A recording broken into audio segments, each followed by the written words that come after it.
নমস্কার বন্ধু, আমি চলে এসেছি সুতপা। তা আমি আপনাদেরকে রান্না করে দেখাচ্ছি ইলিশের তেল ঝাল। তা ইলিশের তেল ঝাল করার জন্য আমি প্রথমে সর্ষের তেল নিচ্ছি। এই যে কড়াই গরম করে সর্ষের তেল নিচ্ছি। আমি কিন্তু একটু ইলিশ মাছটা ভেজে নিচ্ছি, কারণ একদম কাঁচাটা আমাদের ভালো লাগে না, তাই একটু ভেজে নিচ্ছি।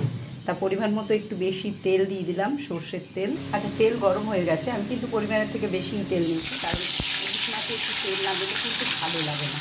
তাই প্রথমে আমি দুটো পিস আগে ভেজে নেব। দেখুন, এখানে কিন্তু আমি খুব একটা কড়া করে যে ভাজবো মাছটা তা কিন্তু নয়। আর এটা আমি তো আবার সেদ্ধও করবো, মানে মিনিট 10 ফুলটার মধ্যে রাখবো। সেই জন্য আমি এখানে এগুলো তুলে নিচ্ছি। এই যে খুব একটা আমি কড়া করে ভাজিনি, আসলে সর্ষের তেলে বলে এরকম কালারটা লাগছে।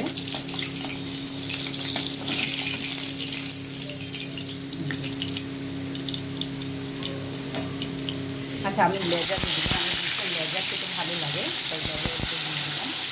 আমি কিন্তু এই সর্ষে মানে ইলিশ মাছটার মধ্যে, তেল ঝালটার মধ্যে একটুখানি ঝিঙে কেটে দেবো। ঝিঙে দিলে কিন্তু অতি সুস্বাদু হয়। একবার আমার মতো করে দেখুন আপনারা। ইলিশ মাছ এখন খুবই টেস্ট, এই বর্ষার সময় খুবই ভালো লাগে।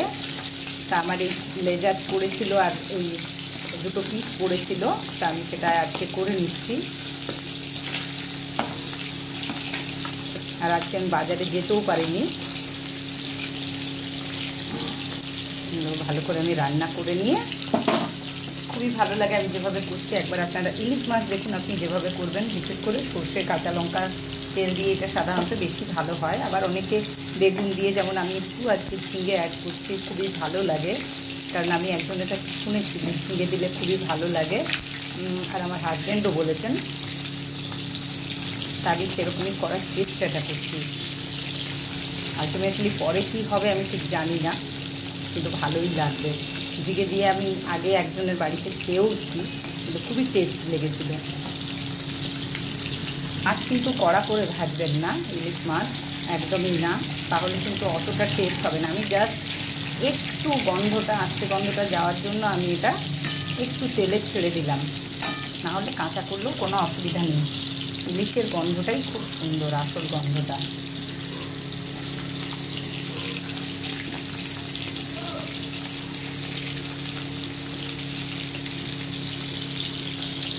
হ্যাঁ, এটাও কিন্তু আমি তুলে নিই।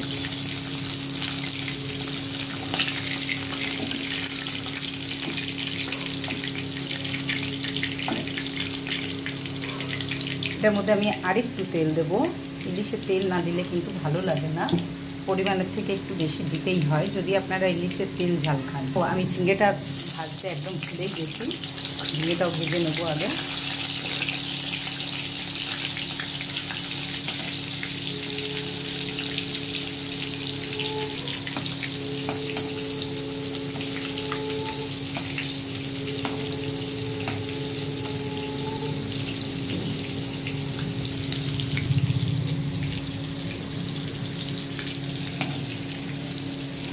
দেখুন, ভালো করে রান্না করতে গেলে একটু সময় লাগে, এত তাড়াতাড়ি পারি না, তাই ভিডিওগুলো একটু বড় হয়। কষ্ট করে আপনারা একটু দেখে নেবেন। আমি যেভাবে করছি একবার আপনারা করে দেখুন, খুবই ভালো লাগবে, হাত চেখে ভাত খাবেন। এই ঝিঙের মধ্যে একটা খুব সুন্দর টেস্ট আছে। মাছের ঝোলে দিলেও ভালো লাগে, রুই মাছের ঝোলে, ঝিঙে পোস্ত ভালো লাগে, ঝিঙে ডাঁটা দিয়ে ভালো লাগে, কুমড়ো দিয়ে ভালো লাগে। আর আমার চ্যানেলটাকে সাবস্ক্রাইব করবেন, কমেন্টস করবেন, লাইক করবেন, শেয়ার করবেন, আমাকে এগিয়ে নিয়ে যেতে সাহায্য করবেন। আমি কিন্তু আপনাদের সব সময় সঙ্গে রাখি, বা যা কিছু করি আপনাদেরকে দেখিয়ে করি, তাই এই অনুরোধটুকু আমার রাখুন, একটু সাবস্ক্রাইব করে দেবেন, তাহলে আমি যা যা করবো আপনারা সব সময় দেখতে পাবেন।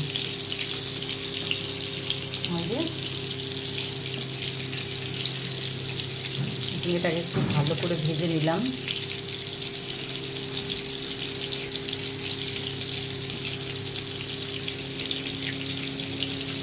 যাই হোক, এগুলো ভাজা হয়ে গেছে। এই যে এবার আমি এগুলোকে তুলে দিলাম। আপনারা কিন্তু আমার চ্যানেলটাকে সাবস্ক্রাইব করবেন, এগিয়ে নিয়ে যেতে সাহায্য করবেন, আর ভালো লাগলে অবশ্যই শেয়ার করে দেবেন। সঙ্গে রাখবেন, সঙ্গে থাকবেন।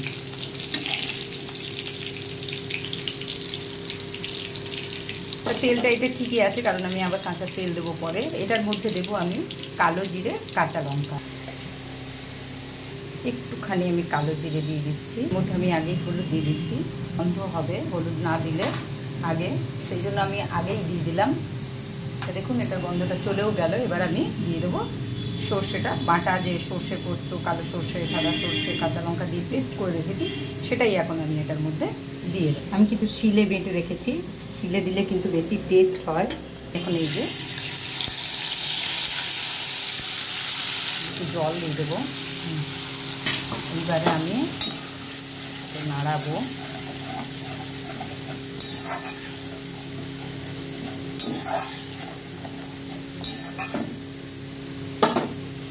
এটার মধ্যে সামান্য নুন দিয়ে দেবো।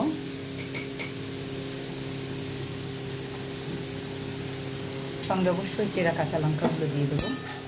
এটাকে আমি 2-4 মিনিট এইভাবে ফোটাবো।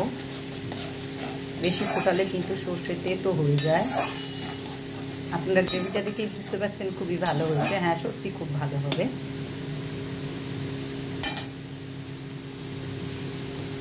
জল দিয়ে দিলাম। এটা ফুটে উঠলেই আমি কিন্তু মাছগুলো এটার মধ্যে দিয়ে দেবো।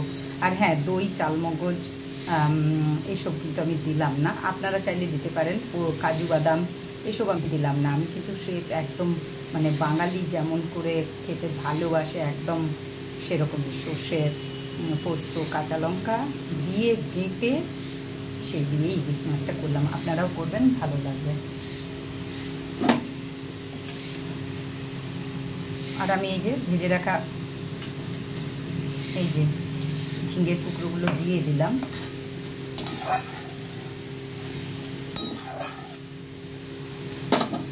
ঝিঙেতে পেঁয়াজ রসুন বেশি কিন্তু ভালো লাগে না, কিন্তু এইসবগুলো ভালো লাগে।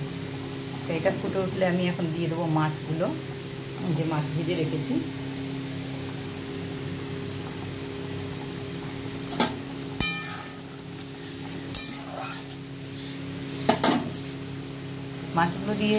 মাছগুলো দিয়ে আমি একটু জালটা বেশি দেবো, তারপরেই আমি কিন্তু কমিয়ে দেবো মিনিট 10, কারণ মাছটা ভালো করে তো ভাজিনি, ওটা সিদ্ধ হতে হবে সেই জন্য। হ্যাঁ, এই যে ফুটে উঠেছে, আমিও মাছগুলো দিয়ে দিচ্ছি।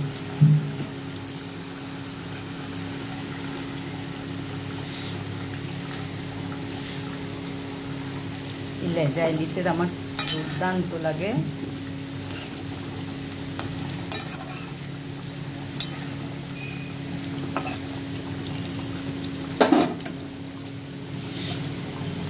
আমি এখন গ্যাসটা বাড়িয়ে ভালো করে ফুটিয়ে নিয়ে তারপর আমি কমাবো, নাহলে ঝোলটা মরে যাবে, মাছটা ভালো রান্না হবে না। দেখতে পাচ্ছেন আমি কমিয়ে দিয়েছি আঁচ। এইবারে এটা মিনিট 10 আমি পরে নামাবো, তখন আমি একটু হালকা ঢাকা দিয়ে দেবো। তো দেখুন বন্ধুরা, ঢাকা খুলে দিয়েছি, মিনিট 10 হয়ে গেছে। আর বললে বিশ্বাস করবেন না, একটা সুন্দর গন্ধ বেরোচ্ছে। আর আমি এর মধ্যে একটু দিয়ে দেবো আবার সর্ষের তেল। তা এইরকম একটা রান্না পেতে বা এরকম রান্না পেতে অবশ্যই আমার চ্যানেলটাকে সাবস্ক্রাইব করবেন। আর পুরো ভিডিওটা দেখার অনুরোধ রইল। এরকমভাবে আপনারা করতে পারেন। তা খুবই এরকম একটা ইলিশের পিস যদি রান্না করা হয় তা খুবই ভালো লাগবে। তা চলে আসুন আমার বাড়ি, আর না হলে আপনারা খেতে বসুন, আমি পাঠিয়ে দিচ্ছি। সবাই যারা যারা দেখেছেন সবাইকে আমি পাঠিয়ে দিচ্ছি। তা এখন এইটুকু, আবার নেক্সট ভিডিও নিয়ে আমি আসছি। সুতপা সঙ্গে থাকবেন, আপনাদেরকে সঙ্গে থাকার অনুমতি রইল, অনুরোধ রইল। আর অবশ্যই সাবস্ক্রাইব করে দেবেন, ভালো লাগলে অবশ্যই শেয়ার করে দেবেন। দেখুন আমি গ্যাস অফ করে দিয়েছি। এবার এটার মধ্যে ঢাকা দিয়ে আমি 10 মিনিট রেখে দেবো। তা কেমন লাগলো আপনাদের জানাবেন আপনারা, আর আমাকে অবশ্যই কমেন্ট করবেন আর জানিয়ে দেবেন কেমন লাগলো। তা রান্না শেষ। তা এখন এইটুকু, আবার নেক্সট ভিডিও নিয়ে আমি আসছি। সুতরাং সঙ্গে থাকবেন।